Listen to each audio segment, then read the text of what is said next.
alone. I knew a kid who would pray every day from the pain and poverty, living in the hood with the drugs and robberies, bullied at his school by the laughs and mockery, beat him to the ground, they would laugh at comedy. He tried to find a way to end his life, death at 5, losing all his breath to life, the pressure of life, depressing that he's stressing in life, aggressive at times, confessions, but the questions in mind though. Hi everyone, my name's Brandon. Welcome to the 7th Generation Network on our journey to open hearts and minds and the possibilities of creating a better future. Now, before we get into this episode, I just wanted to give a big shout out to a good friend of mine, Cryptic Cairo.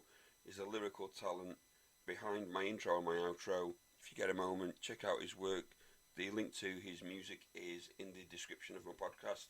It's also in the bio below if you're listening on YouTube. Now, in this episode, today I want to cover morals. Now, before anybody clicks off, the last thing I want to do is preach to you or at you about morals, but morals are a crucial part of who we are as individuals, how we function as a species, and this impacts on how we decide what's right and wrong. And the key thing here is that morals are a key part of who we are. They're a key part of the First Nation people's current way of being. It's been that way for thousands of years, and it's the key for us, the 7th generation, and our family of rainbow warriors. Bottom line, morals make a difference.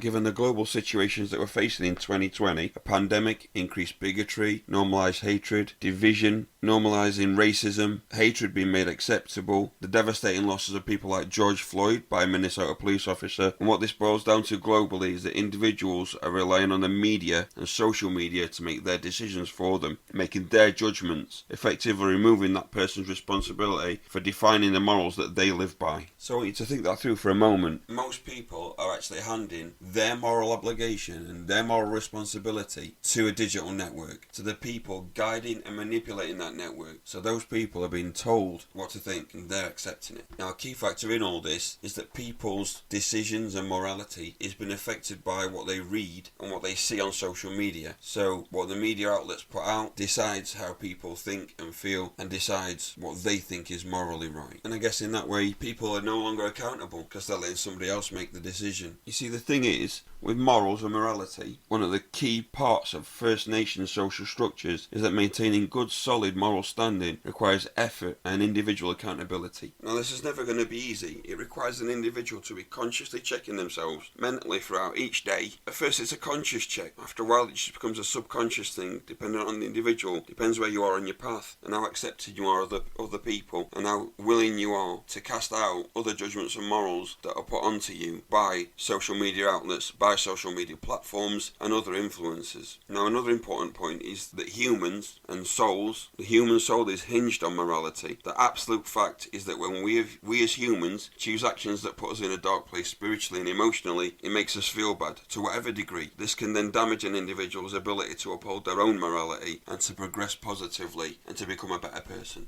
When we consider the morality and social responsibility in a modern world compared to the amazing, ongoing and historical conduct of First Nations people across the world, we can see how different things are and how far we've really lost our way. And First Nations conduct and behaviour has continued on a level for thousands of years, conduct rooted in morality, respect and honour. This is the backbone of their progression, of their infrastructure, the fibre of who they are, and the continuity and strength of the First Nation people as a whole. Socially, on the flip side, these very tribes of First Nations people have been impacted by contact with encroaching cultures, by negative behaviour towards them for who they are and the lifestyle that they choose to maintain to honour their ancestry and to be decent people. Now, these encroaching influences, they're way less than respectful or moral in their actions or treatments, like I said, of First Nations people, despite outside individuals being met with kindness and respect. I guess my point is, how we treat people is really a matter of choice, personal choice, your choice. It reflects outwardly, it reflects on who we are and the type of people that we are. Now, for me, morals count. They're the core of who we are. Now, First Nations have proved this without a doubt. We have to be better. We need to progress mentally and spiritually and to make a difference. To be rainbow warriors and part of the change. To be a member of the 7th generation family. To be the generation that's talked about, that create a turning point, and we're responsible for the morals and how we conduct ourselves and the kindness that we give out.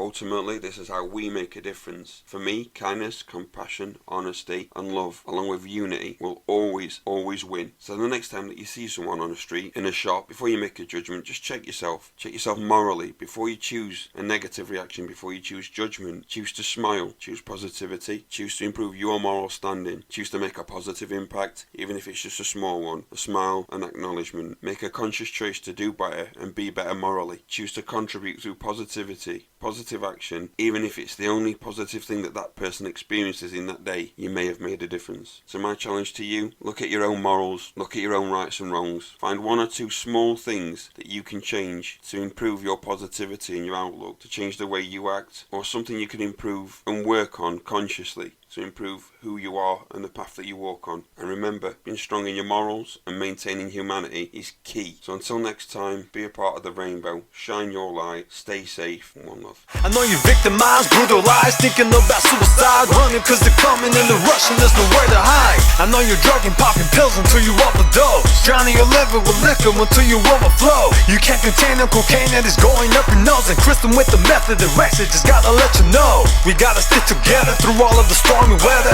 As bad as it has been, it's just gonna keep getting better. So keep your head up and just keep on standing strong. We may be forgotten, but with us together we live long. Tell them that we